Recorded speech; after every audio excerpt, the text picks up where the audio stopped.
6.5 years, and with no phone calls, no visits. They say his mama said she ain't seen them since like since they been in there. New footage of YNW Melly behind bars has gone viral, nearly 2,500 days after his arrest, despite him never having been convicted. The clips, filmed inside Broward County Jail, are sparking renewed interest in a case that refuses to fade from public memory. But what's happening in this footage and why it's gaining traction now could completely change what you thought you knew about Melly's story. Let's rewind to the early morning of October 26, 2018. Picture a gray Jeep Compass tearing through the dimly lit streets of South Florida.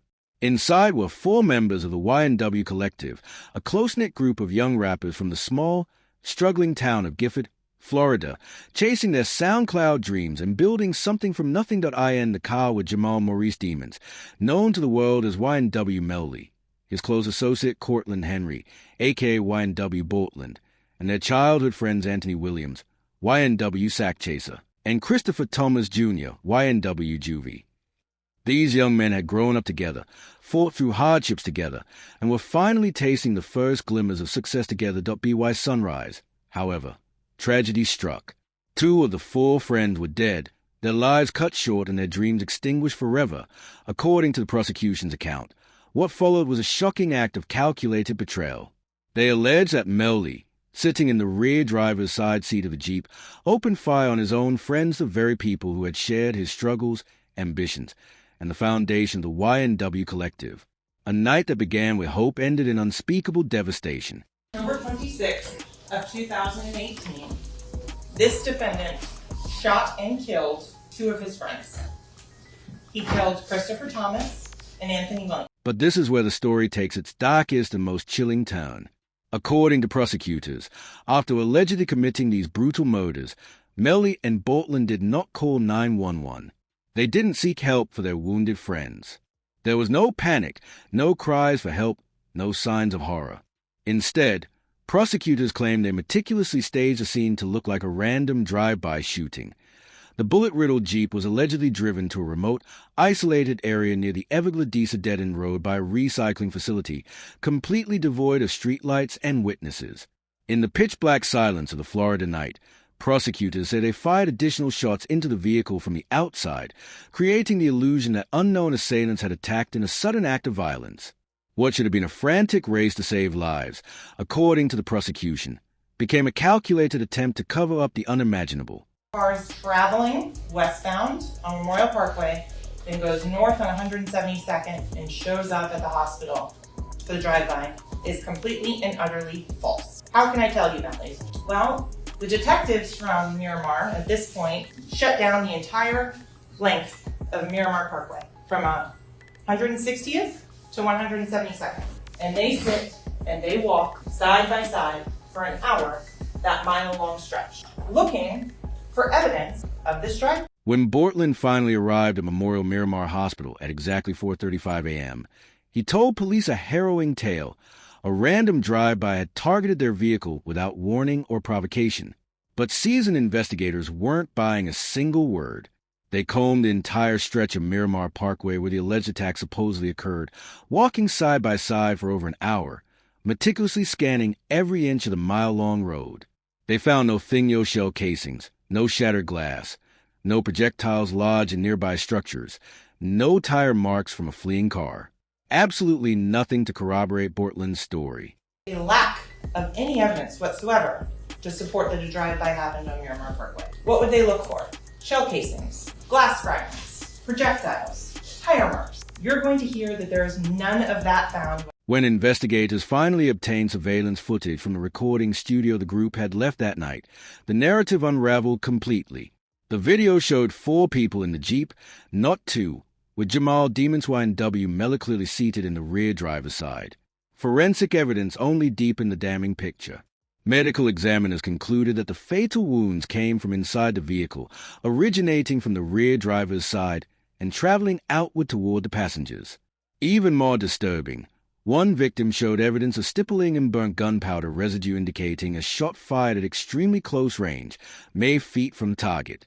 The medical examiner's office is going to tell you is that when the drive-by was staged at 4:02 a.m., the victims were already dead. The medical examiner will be able to testify and tell you that the fatal shots to Anthony Williams, to his head, that enters in the back of his head and exits at the top, blowing out the front passenger window, was fatal. And that the additional wounds that are consistent with the trajectories going through the vehicle.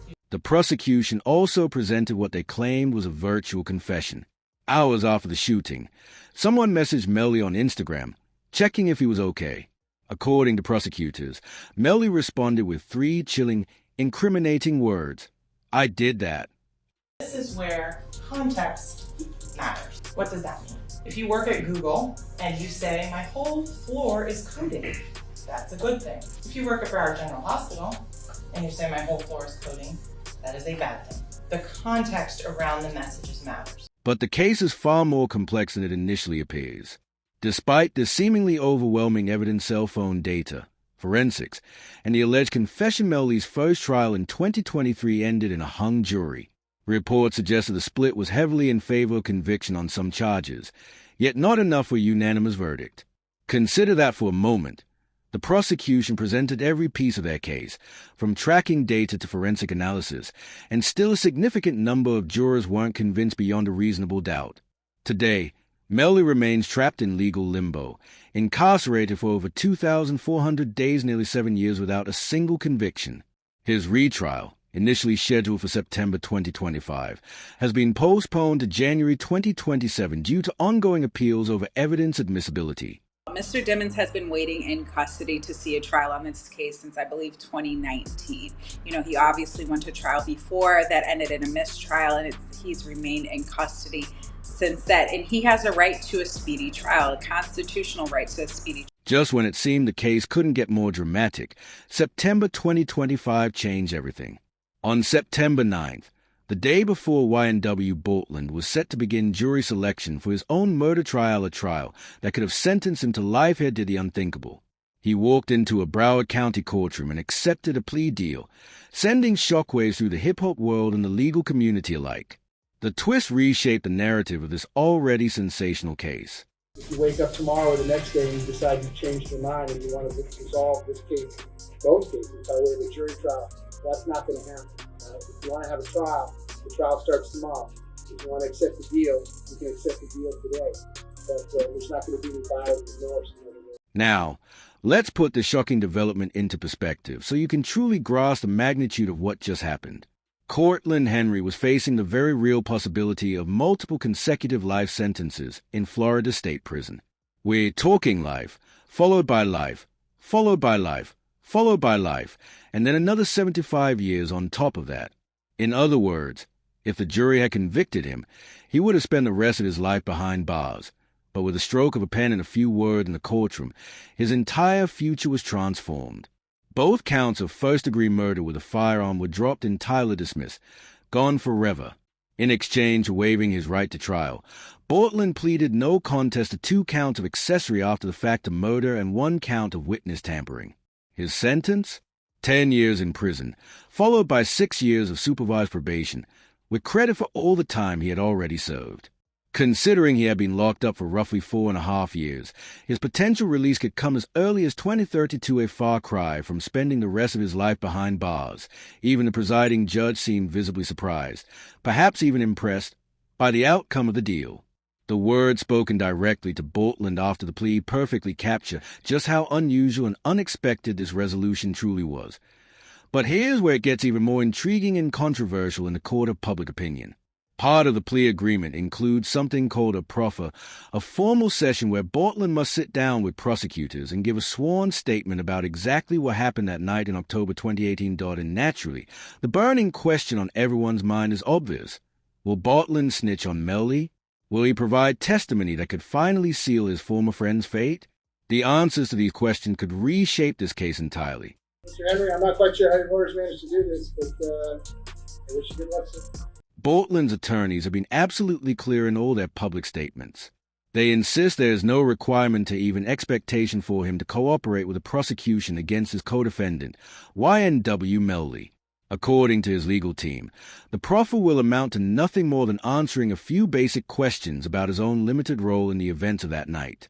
No deeper revelations, No testimony against Melly, nothing substantial beyond his part in the case. This proffer agreement, of course, the prosecution wants him to cooperate, but there's no negative sanction for him if he does not.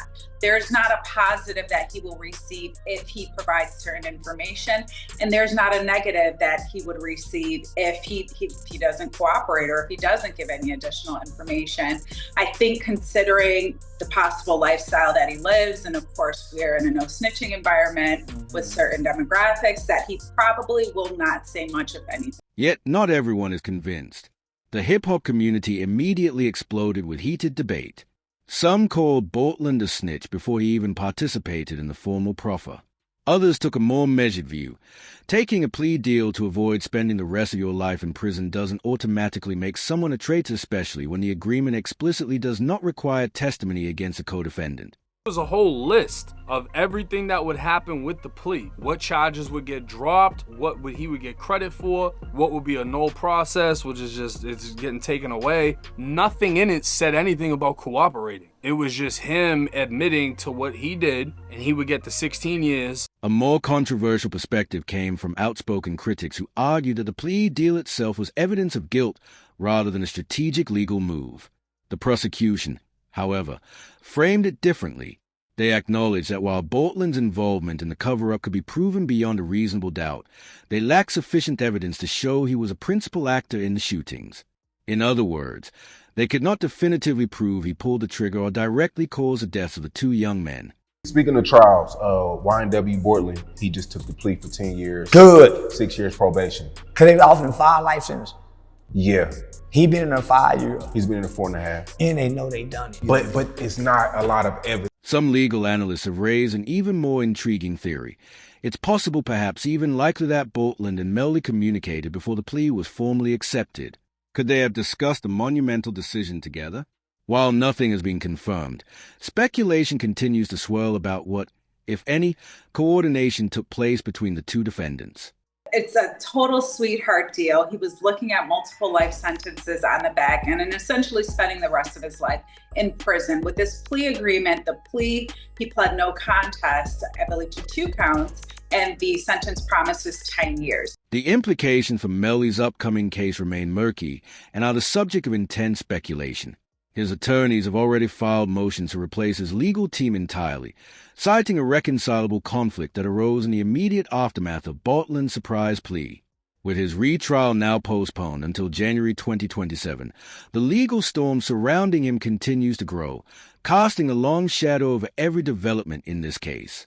Conversations between co-defendants, particularly people who are friends and people who have engaged or alleged to have engaged in certain conduct together, that's like, you're not going to snitch on me, I'm not going to snitch on you. At the end of the day, if that were to be the case, there's mutually assured destruction. Through all this legal maneuvering and public scrutiny, Melly remains exactly where he's been for nearly 7 years, locked in Broward County Jail, waiting for a trial that keeps being delayed. The newly released footage, which has now gone viral, paints a stark picture of his confinement. After nearly 2,500 days behind bars without a conviction, YNW Melly has reportedly endured extreme and restrictive conditions. According to emotional statement from his mother, Jamie Demons King, he has spent prolonged periods in 24-hour lockdown, stripped of all phone privileges, and denied visits from family members desperate to see him. Florida, YNW Melly is delayed until 2027. Yeah, I don't know what's up with Melly. I always still stand like you shouldn't be involved. Like, you shouldn't be involved. Your name shouldn't come up if you killing your homie. Like, it should never happen. This is a young man who, at the very peak of his rising career, was collaborating with none other than Kanye West, watching his songs rack up hundreds of millions of streams across every platform, and being celebrated by fans and critics alike as one of the most innovative voices in melodic rap. His breakthrough track, Murder on My Mind, released months before the alleged killings, had gone viral its haunting and eerily prophetic lyrics about accidental violence now taking on a chilling new significance in light of the accusations against him. The case against Melly has always relied heavily on circumstantial evidence rather than direct eyewitness accounts or irrefutable physical proof. Yes, there's the cell phone data placing him at the scene during the critical time. Yes, forensic analysis strongly suggests that the fatal shots came from inside the vehicle, not from an outside assailant. Yes, There's the alleged Instagram confession prosecutors have repeatedly highlighted. But there's also what conspicuously missing. No murder weapon was ever recovered, despite exhaustive searches of canals, apartments, storage units, and countless other locations. No gunpowder residue was found on Melly's hands or clothing when tested. And perhaps most crucially, no eyewitness has ever stepped forward to say they actually saw him pull the trigger. Adding another layer of complexity, there's a remarkable and highly contentious testimony from Felicia Holmes, the mother of Melly's ex-girlfriend Mariah Hamilton. She was reluctantly called to testify about a phone call she allegedly overheard on the morning of the shootings, a moment that has been dissected and debated extensively in the media.